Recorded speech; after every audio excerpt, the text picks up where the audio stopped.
বাবা, তোমার পিছু ডাকলে কেন? রাজবাড়ি থেকে ফেরার সময় আলু মোচার বেসন নিয়ে এসো। হ্যাঁ, আর দু চারটে ভালো বেগুন পেলে নিয়ে নিও তো, কটা বেগুনিও বানাবো। হ্যাঁ, সকাল সকাল বায়নার জাতা কলে পড়েছি রে বাবা। এই সাবধানে যেও। জয় ঠাকুর, জয় ঠাকুর। গোপাল দাদা আমাকে বাঁচাও, গোপাল দাদা আমাকে বাঁচাও, আরে, আরে। আমাকে বাঁচাও গোপাল দাদা, বলা যে আমাকে বাঁচাও। আচ্ছা, আগে ভিতরে এসো দেখি। ও গোপাল দাদা গো, কথা পরে হবে, গোপাল দাদা। আগে তোমাকে বাঁচাবো, তারপর রাজসভায় যাবো। দেখি দেখি দেখি তোমার বাঁ হাতটা দেখি। ঠিক আছে, এ কি করছো গোপাল দাদা? দেখতে দাও তো, জোরে জোরে শ্বাস নাও। এ কি বলি, তুমি ফিরে এলে যে? চুপ, ভাইনি, তুমি ভোলাকে জল বাতাসা দাও তো।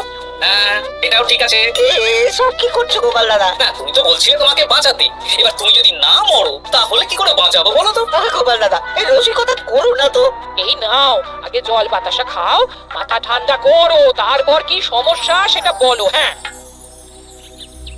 সপ্তাহখানেক আগেই ওই একদিন দুপুরে মন্ত্রী মশাই আমার দোকানে এসে হাজির। তারপর তারপর আরে মন্ত্রী মশাই যে হঠাৎ আমার দোকানে পথ ভুলে নাকি? আমি কিভাবে আপনার সেবা করতে পারি? আরে আরে ওরকম ভাবে বলছো কেন? আগে তোমার দোকানের দুটো সেরা মিষ্টি খাওয়াও দেখি, তারপর বলবো। এই নিন খান। এ তো সামান্য রসগোল্লা। এটাই সেরা রসগোল্লা। খেয়ে দেখুন, তারপর বলুন।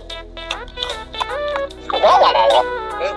কি স্বাদ, অপূর্ব। এই রসগোল্লা আমার দোকানে রাজভোগ নামে পরিচিত।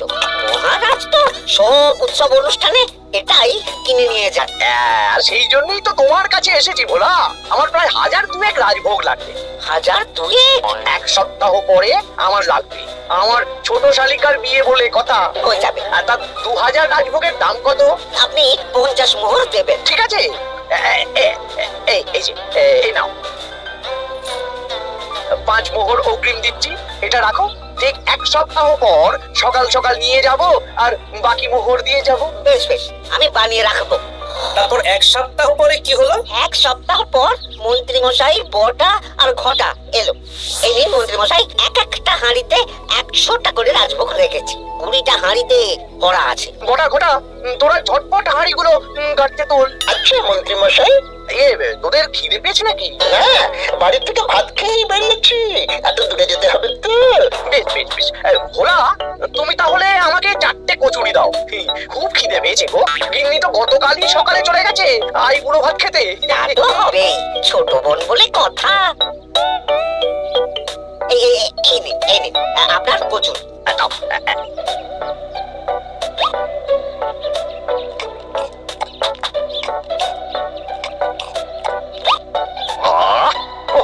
ভোলা, তোমার হাতের কোনো জবাব নেই। যেমন রাখবো তেমনই কচুরি। কেন মন্ত্রী মশাই, কচুরির তরকারিতে বেশি মিষ্টি হচ্ছে নাকি? আরে না না, বলছি ভালো খেতে হয়েছে। তা এখন 4টে কচুরি কত দাম রেখেছো? এই জানা না মন্ত্রী মশাই। বেশ বেশ বেশ, এই না 4 আনা কচুরির দাম মিটে গেল। চল কোটা কোটা 11 আন, গাড়ি ছোটাও। আরে ও মন্ত্রী মশাই, আমার বকেয়াটা দিয়ে যান। এই দাঁড়াও দাঁড়াও, কিসের বকেয়া? এই তো কচুরির দাম দিয়ে দিলাম। হ্যাঁ আমরাও দেখেছি। কচুরি নয়, রাজভোগের বকেয়া। ওটা তো কবেই দিয়ে দিয়েছি, নইলে আমার বাড়ির জন্য বানিয়ে রাখো। আপনি তো মাত্র 5 মোহর অগ্রিম দিয়েছেন, এটা দিয়ে কি 50 মোহর কি করে হবে? আমি 50 মোহরই দিয়েছি ভোলা, তুমি ভুলে গেছো? এই আমার দেরি হয়ে যাচ্ছে, চলো চলো চলো চলো চলো। বুঝলাম, বেশ ভালোই ঠকিয়েছে। এখন আমি ওই মহাজনদের মুখ দেখাতে পারছি না গোপাল দাদা। বেশ, তুমি আমার সাথে রাজসভায় চলো, যা বিচার মহারাজই করবেন। সবই তো শুনলেন মহারাজ, এবার আপনি বিচার করুন। মহারাজ, আমাদের মন্ত্রী মশাই আমার সাথে পেরে ওঠে না, এখন সাধারণ খেটে খাওয়া গরিবের সর্বনাশ করছে। মুখ সামলে কথা বলো গোপাল। ভোলা তোমাকে বানিয়ে বানিয়ে মিথ্যে গল্প বলেছে আর তুমি ভোলার কথায় নাচছো। হ্যাঁ মহারাজ, আপনি মুখের কথায় কেন ভোলাকে বিশ্বাস করবেন বলুন? তাও ঠিক, কিন্তু ভোলা তুমি যে সত্যি কথা বলছো তার কি প্রমাণ? আমি তো ওই অগ্রিমের রসিদ দিইনি মহারাজ, এটাই আমার ভুল। কিন্তু মহারাজ, আমার কাছে চাক্ষুষ প্রমাণ আছে যে আমি ভোলাকে পুরো প্রাপ্য অর্থ দিয়েছি। কাজটা ঠিক করলেন না মন্ত্রী মশাই? বাজে কথা বলো না গোপাল। ওপরওয়ালা থাকলে এর বিচার হবেই মন্ত্রী মশাই। হ্যাঁ বেশি কথা বলো না। হ্যাঁ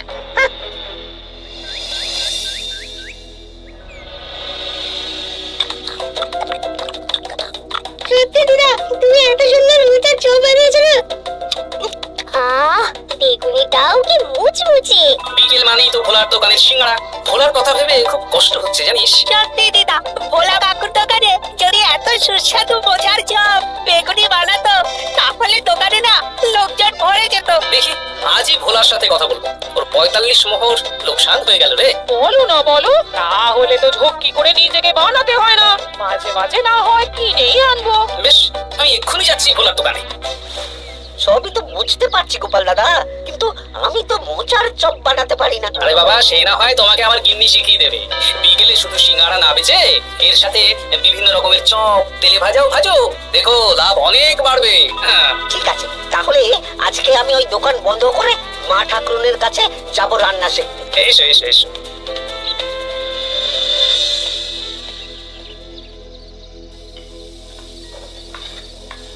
মোচার তরকারিটা তো হয়ে গেল মা ঠাকুরুন, এবার কি করতে হবে? এবার এই তরকারিটা একটা থালায় নামিয়ে ঠান্ডা করে গোল গোল করে দলা পাকাতে হবে। হ্যাঁ, তারপর সেটাকে বেসনের গোলায় চুবিয়ে গরম তেলে ভাজলেই হয়ে যাবে মুচমুচে মোচার চপ। সত্যি আপনি কত রকম রান্না জানেন। আমার গিন্নির হাতের রান্না খেয়েই তো আমার এই এত সুন্দর চেহারাটা হয়েছে ভোলা।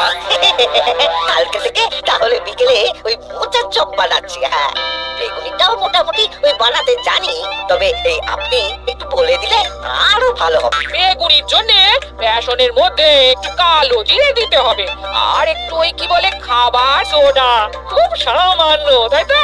তাহলেই ফুলবে। বেশ, কালকে ওই বিকেল বেলা দোকানে নতুন চমক আসছে। তোমার দোকানে ভিড় বাড়ানোর দায়িত্ব আমার। তোমার যা ক্ষতি হয়েছে সব পুষিয়ে যাবে। ধন্যবাদ। আগে থেকে ধন্যবাদ দিও না, একটা মক্ষম দাও দেবো, তারপর ধন্যবাদ দেবে। আরে তুমি যে আমার গিন্নির কাছে এসব শিখছো, এই কথা 5 কান করো না। না না না না, একদমই নয়।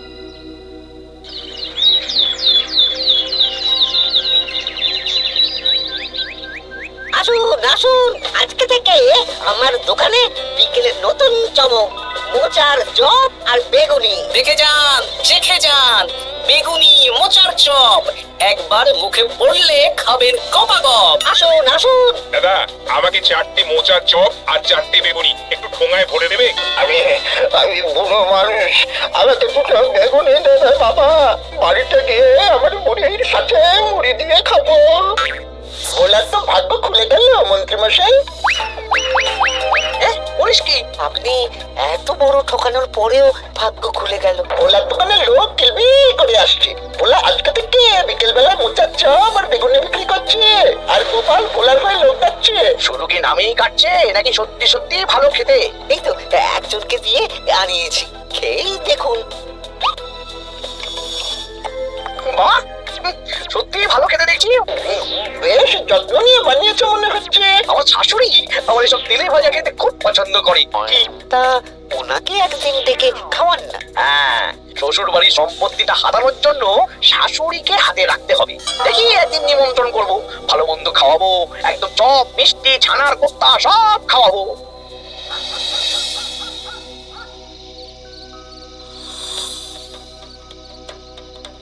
কি হঠাৎ এই সময় সদল বলে? দাদু, তোমার নামে আলোচনা হচ্ছিল রাস্তাঘাটে। আমার নামে আবার কি আলোচনা হচ্ছিল? ওই যে মন্ত্রী মশাই ভোলা কাকাকে ঠকিয়েছে, তারপর তুমি ভোলা ময়রা হয়ে লোকজনকে ডেকে ডেকে মোচার চপ, বেগুনি এসব বিক্রি করছো, এই নিয়ে মন্ত্রী মশাইয়ের সাথে বটা কাকা আর ঘটা কাকা আলোচনা করছিল। আরো বললো যে মন্ত্রী মশাইয়ের শাশুড়ি মাকে একদিন নিমন্ত্রণ করে ভোলা কাকার দোকানে চপ খাওয়াবে। আরে বাস, এত তাড়াতাড়ি এমন একটা সুযোগ পেয়ে যাবো, এটা তো ভাবতেই পারিনি রে। হ্যাঁ, কি সুযোগ দাদু? সে তোদের পরে বোঝাবো, আগে তোদের দিদাকে কিছু বুঝিয়ে বলতে হবে। শোনো গিন্নি, তোমাকে কাল পুকুর ঘাটে একটা কাজ করতে হবে। কি কাজ? পুকুর ঘাটে মন্ত্রীমশাইয়ের গিন্নি এখন আসেন কিনা বলো তো? রোজই আসেন। খুব ভালো খুব ভালো। দুদিন আগেই তো গুলটেন মায়ের সাথে তুমুল অশান্তি করেছেন। হ্যাঁ, তুমি আগামীকাল ওনাকে ডেকে কিছু কথা বলবে। কি কথা? শোনো, বুদ্ধিটা ভালোই দিয়েছো। হ্যাঁ, বলছি গিন্নি, তোমার মা তো অনেক দিন হলো আমাদের বাড়িতে আসেন না। তা তো ঠিক, আসলে বয়স হয়েছে তো, এত দূর একা একা আসতে ভয় পায়। এ বাবা, এমন পরিক্রমা জামাই থাকতে একা আসবে কেন? তুমি বলো কবে নিয়ে আসতে হবে, আমি গরুর গাড়ি পাঠিয়ে দেবো। তা কালকে নিয়ে এসো, অনেকদিন মাকে দেখিনি। বেশ বেশ, আমি বটা ঘটাকে পাঠিয়ে দেবো। তো একবার আমার নামে সম্পত্তিটা লিখে দিক, তারপর আমাকে আর দেখে কে।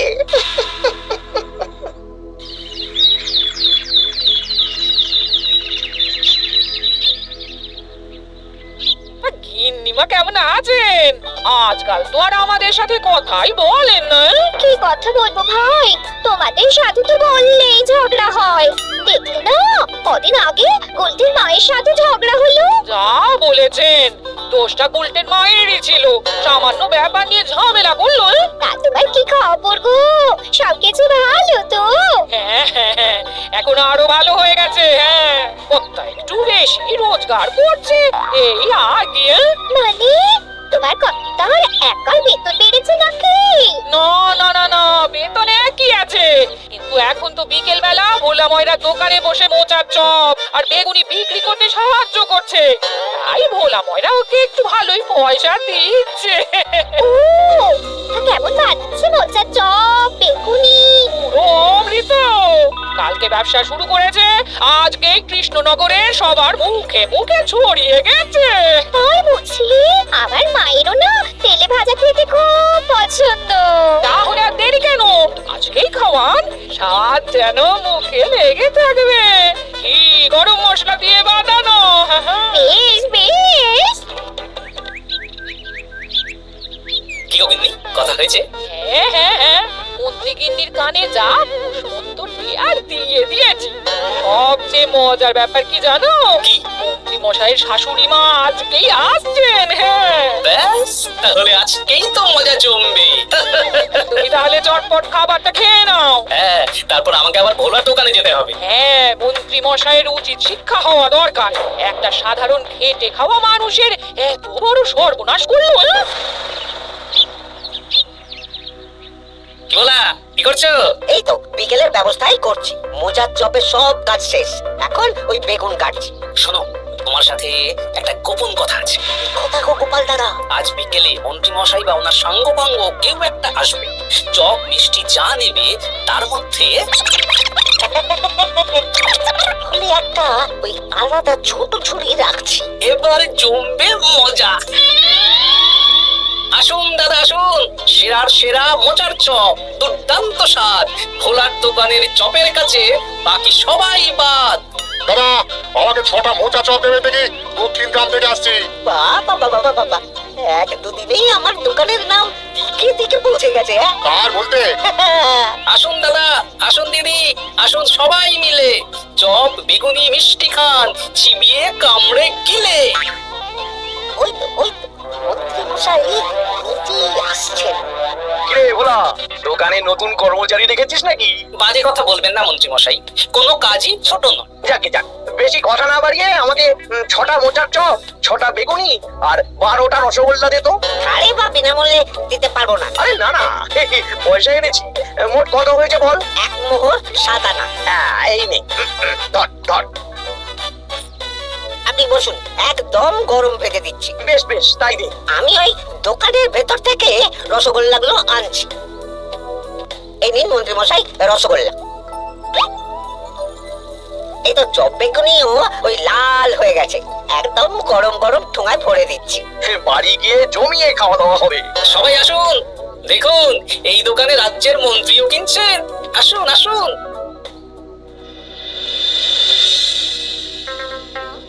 নিন মা, খাওয়া শুরু করুন মোচার চপ ভোলার দোকানের। ভোলার দোকানের রাজভক্ত ছোট মেয়েটার বিয়ে দেখে সবাই ধন্য ধন্য করেছে।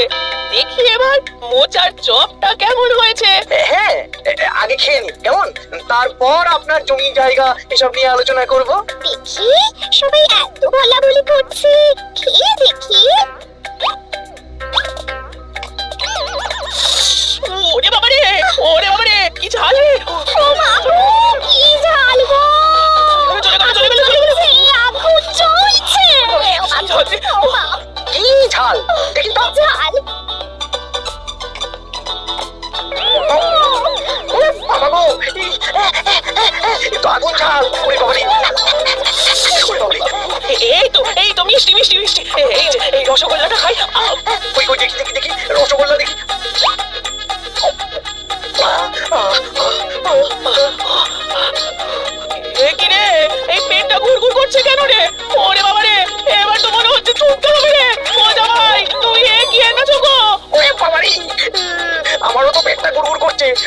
এক্ষুনি কল ঘরে যেতে হবে। ও, আগে আমি আমি আগে যাব। ওরে বাবা গো, এক্ষুনি হয়ে যাবে।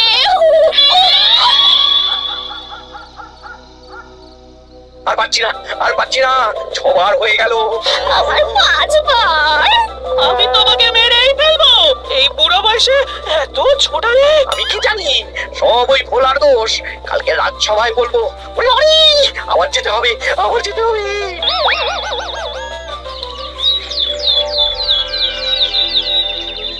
আমি নির্দোষ মহারাজ, আমি নির্দোষ। মন্ত্রী মশাই এসব বানিয়ে বানিয়ে বলছেন। হ্যাঁ, ভোলার দোকানের সবাই সুখ্যাতি করছে, শুধু মন্ত্রী মশাই আর ওনার পরিবারই নিন্দা করছে। বিশ্বাস না হলে কাল যারা যারা ভোলার দোকান থেকে চপ, বেগুনি, মিষ্টি কিনেছে তাদেরকে ডাকা হোক। হ্যাঁ, ডাকা হোক। আমার তো কোনো অসুবিধে হয়নি মহারাজ। দারুণ স্বাদ, দারুণ। আজকে ভাবছি আবার কিনবো। আমি তো দক্ষিণ গ্রাম থেকে এসে নিয়ে গেছি, জমিয়ে মুড়ি দিয়ে খেয়েওছি, কোনো ঝাল ছিল না। কি মন্ত্রী, তাহলে সবাই এক কথা বলছে আর তুমি আরেক কথা বলছো? এবার বুঝতে পারছেন তো মহারাজ, মন্ত্রী মশাই এইভাবেই লোককে মিথ্যে কথার জালে ফাঁসায়। ভোলার 45 মোহর এখনো দেয়নি, এখন ভোলার ব্যবসা দেখে হিংসে করছে। না না না না না, আমাদের চপে সত্যি ঝাল ছিল। আর রসগোল্লা খাওয়ার পরে পেট খারাপ শুরু হয়ে গেল। তাহলে নিশ্চয়ই মন্ত্রী মশাই নিজেই উল্টোপাল্টা মিশিয়েছেন। সেনাপতি আর প্রহরী, তোমরা এক্ষুনি মন্ত্রীকে বন্দি করো আর কারাগারে ভরে দাও। মহারাজ, আমি মানছি আমি ভোলাকে 45 মোহর না দিয়ে ঠকিয়েছি, কিন্তু আমি এসব কিছু চপে মিষ্টিতে মেশাইনি। আমাকে কারাগারে বলবেন না। এই তো নিজের মুখেই স্বীকার করে নিয়েছেন। আসলে মন্ত্রী মশাইকে দিয়ে এই একটা সত্যি বলানোর জন্য ভোলা আর আমি মিথ্যে বলেছি মহারাজ। চপে লঙ্কা আর রসগোল্লায় জোলাপ মিশিয়ে দেওয়া হয়েছিল আমারই বুদ্ধিতে। হ্যাঁ নয় হ্যাঁ, আমি তোমাকে ছাড়বো না। কারাগার থেকে মুক্তি পেলে তো ধরবেন, তারপর ছাড়বেন কি ছাড়বেন না দেখা যাবে।